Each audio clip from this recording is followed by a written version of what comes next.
Class 8, this is the third video lesson from Chapter 8, Electricity. In this part, we will learn few portions from electricity at home. Now, as you all know that the electricity which is being supplied to our house, obviously we don't generate that electricity, right? So, where do we get that from then? We get that from the power generating stations. Now, that from power generating stations, say there is a power generating station, from there it is being transmitted to our home with the help of transmission lines or cables, right? From the you will find the electric poles or the utility poles which support that overhead cable. Sometimes you will also find underground cables also. What are cables? It's actually the combination of one or more wires which are running side by side or formed together in bundle forms. Okay, so you will find sometimes overhead cables in certain places. Sometimes you will find underground cables for this transmission of power to different houses. So from the power generating stations through various intermediate stages, those stages we won't do in this class, we'll do it in class 10, that after passing through various intermediate stages, sometimes the power is being, the voltage at which the power is generated, it is being stepped up or sometimes stepped down to lower voltage. So that is done to suit our convenience. So whatever it is, ultimately at our home 220 volt supply is being provided. Now from the power generating station, the cables which reach our home to the meter board, you will notice you have a meter board in our home in the either at the front wall or just at the entrance or something, where you will find the meter board from where the power generating stations, from where you are being given this power, they come to take the meter readings. That means how much electrical energy has been consumed in your house. Suppose you run 2 fans for a day, you run 3 ACs for a day, whatever it is. So whatever is the total electrical energy you consume per month, they take that reading and accordingly they charge you. Okay?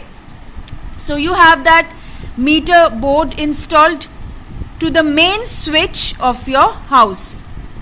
There you have a main switch. Again, you will find, most of you will find another main switch from the meter board.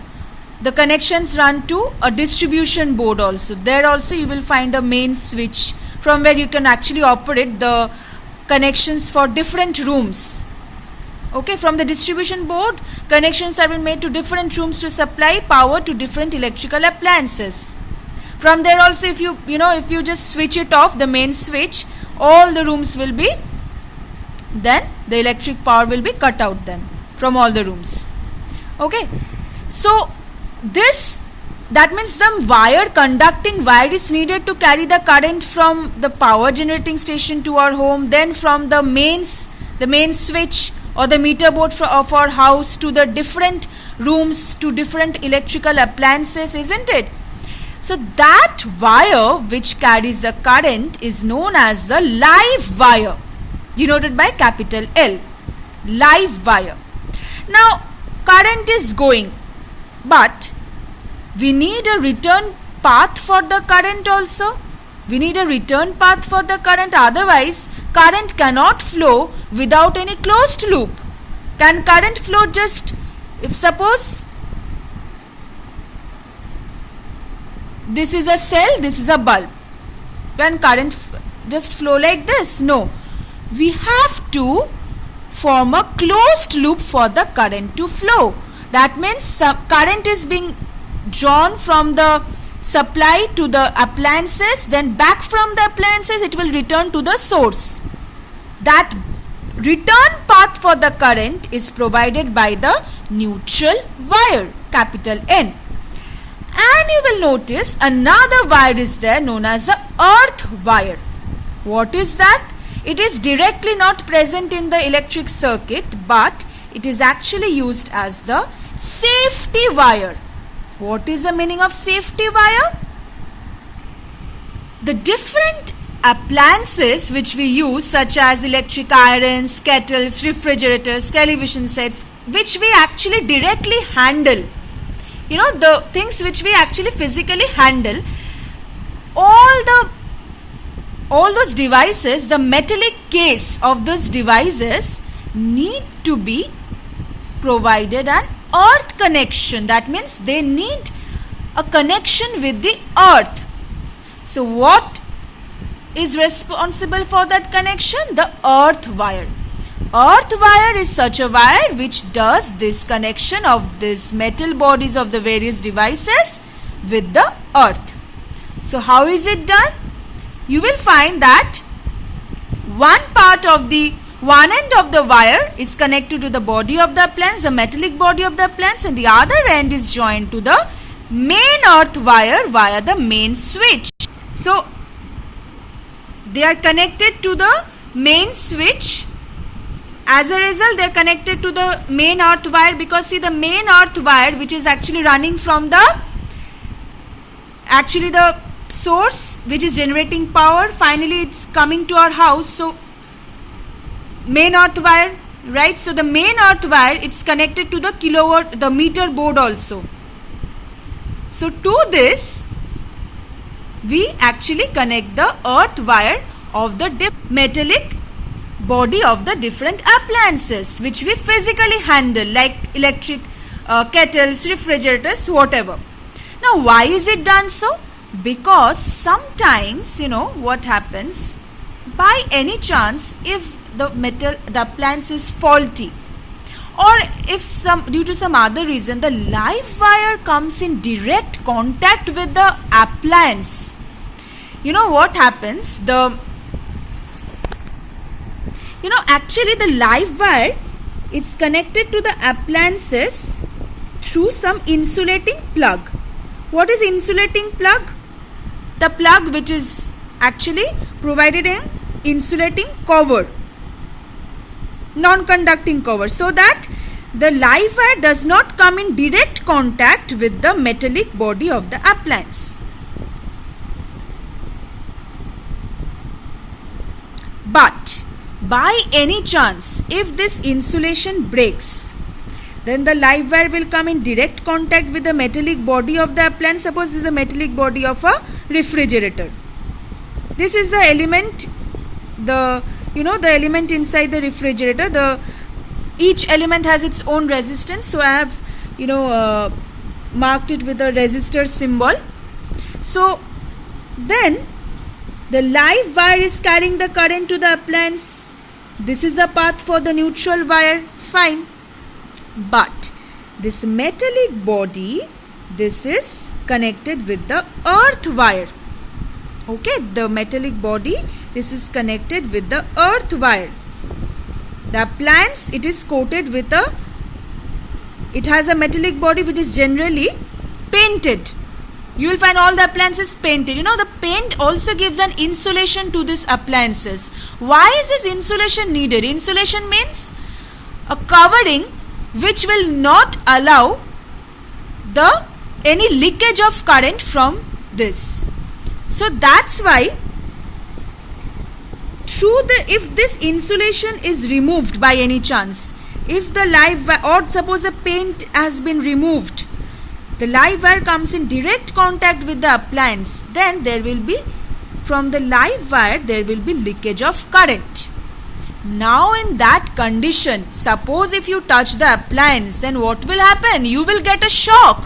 Why? Because the current will try to flow through you to the ground.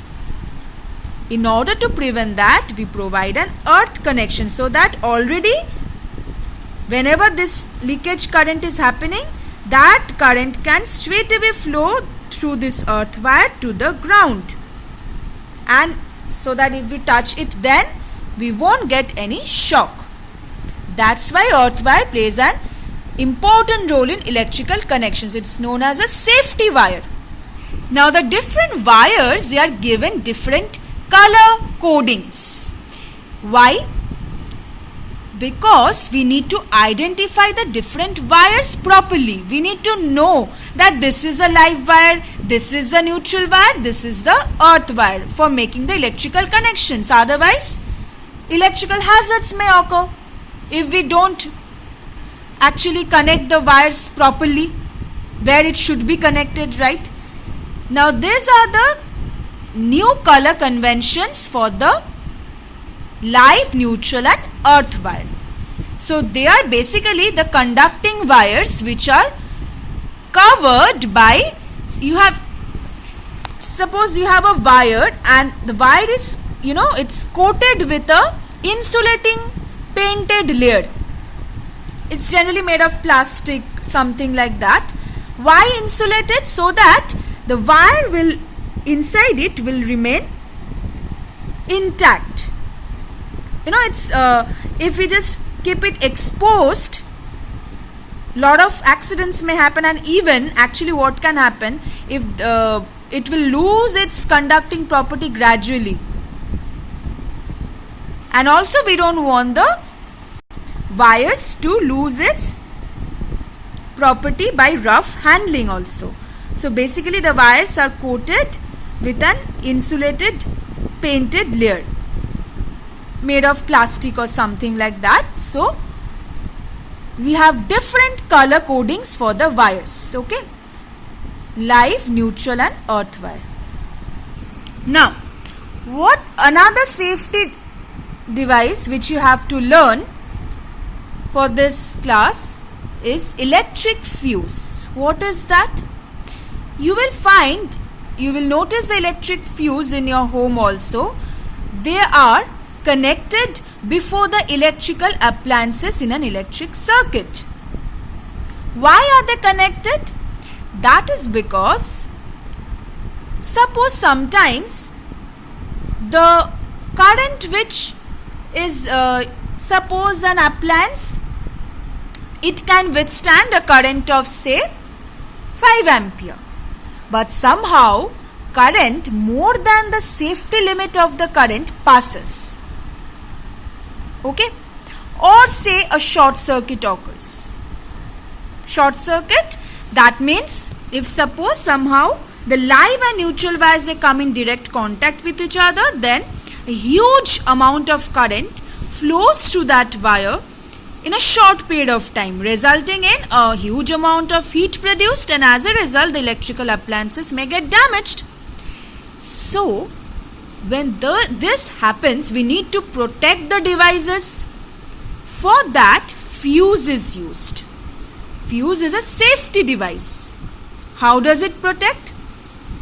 It's actually a thin wire made of an alloy of lead and copper. See, suppose a current is flowing. Say there is a live wire which is carrying the current from the main switch. After the switch, fuse will be there, and so this is the electric bulb. And from the electric bulb, which wire is carrying the current again back to the mains? Neutral wire. Okay. Now this fuse, why is it known as a safety device? This fuse is a wire such that it has a low melting point and a high resistance. Now we will learn about fuse once again in class 10, but just in brief I'll tell you why is this made low melting point. So that when actually current has got a heating effect. You will find that say in your room a bulb is being operated for a long period of time. Now you will find that after such long period of time, if you touch the surface of the bulb, you will find it's hot. Why? That means current has got some heating effect. Okay? Due to the flow of current, heat energy is produced. Now, suppose by any chance, say this bulb, the safety limit of current which can pass through this bulb is say 5 ampere. Now this fuse is taken in such a way that it will allow only the current to flow through it up to the safety limit. If current beyond the safety limit of the current which is allowed to flow passes through it, then what will happen? It will melt. The wire will melt due to the excessive heat produced. Now, if the wire melts, this is nothing but a symbol of a fuse. This is how we denote a fuse in an electric circuit. You know, this is how we denote electric bulb, closed switch. So, this is how we denote fuse. So, if excessive due to excessive heat produced due to the current more than the safety limit of current flowing through it, it will melt. Now, if it melts, if the wire melts, the wire will break. Now, if the wire breaks, there will be a gap produced here. If a gap is produced here, can the current flow now? Incomplete circuit, current cannot flow. So, in this way, it is actually protecting the bulb now. That means the current beyond the safety limit of current cannot flow through the bulb now. As a result, it is actually protecting the circuit as well as the appliance. But nowadays, you will find we often use miniature circuit breakers. What are this? Miniature circuit breakers, MCBs. They look like this. See, it looks like an automatically operated switch. So, whenever there is huge amount of heat produced, what will happen? It will automatically fall down. That means the switch will be off.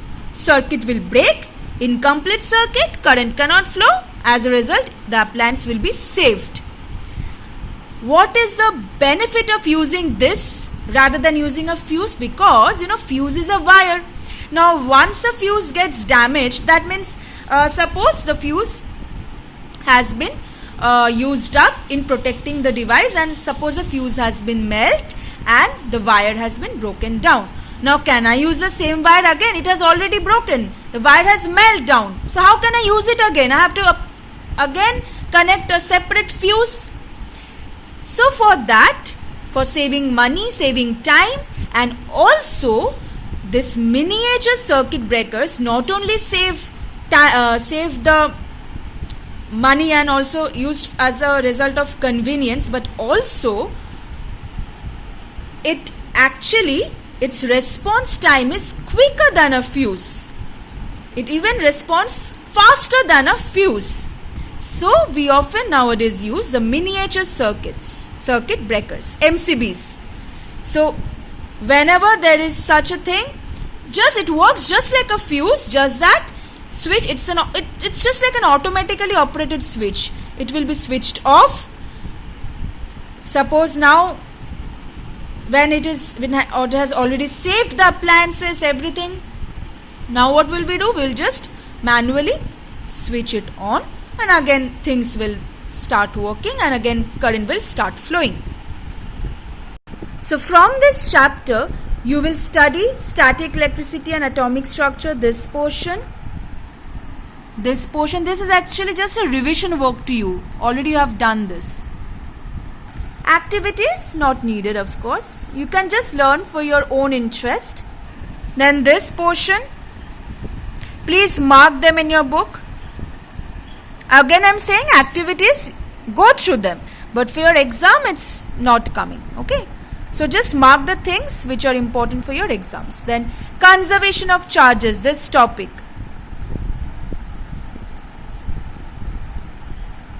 Conductors and insulators I have not kept this time because in class 7 we have already done. Okay. How an object is charged will be there. Charging by friction, charging by conduction, charging by induction. Okay. Then straight away come to electroscope. You just have to learn the gold leaf electroscope. And of course this underlined line. That electroscope is an instrument used to detect the presence of charge and the nature of charge on an object. Gold leaf electroscope. Now learn the whole thing. Okay. I want you to study the whole thing so that you can go through it, try to understand till this. Test for conductor insulator, not there. This is not there, okay, up to this. Now what type of question I'll give you from this portion, that I will tell you. Of course I won't give you describe the working of gold leaf electroscope. I won't give you, don't worry, such long questions you won't get. I'll tell you what type of questions you can expect, okay, but study the whole thing so that you can understand. Up to this, then again straight away come to lightning charge in our atmosphere. Okay, up to this, of course, you don't have to learn this safety rules. This you already know. You don't have to learn this till the bracketed portion. Then come to lightning conductors. The whole thing you will learn. Electricity at home, you will straight away start from wiring. Diagrams I won't give you in your exam from this portions. No diagrams, okay? From this portion, no diagrams, but whether you will get diagram for gold leaf electroscope or not, that I will mention to you. Don't worry, but this won't come. So learn the bracketed portion. This you don't have to do now. The mains, plug, socket, you don't have to do now. Okay. So from this page, only this paragraph. From this page, this paragraph. Okay. Bracketed portion. Not there. See, not there. Electric meter, then the numericals, all these things not there. Okay, electric meter is not there, numericals not there, electrical hazards don't have to study for your exam. Then straight away come to electric fuse. Again I won't give you this diagram, don't worry, this diagram I won't give you. Learn the entire electric fuse. What type of question will come? Again I am telling you, I'll tell you. Miniature circuit breakers also.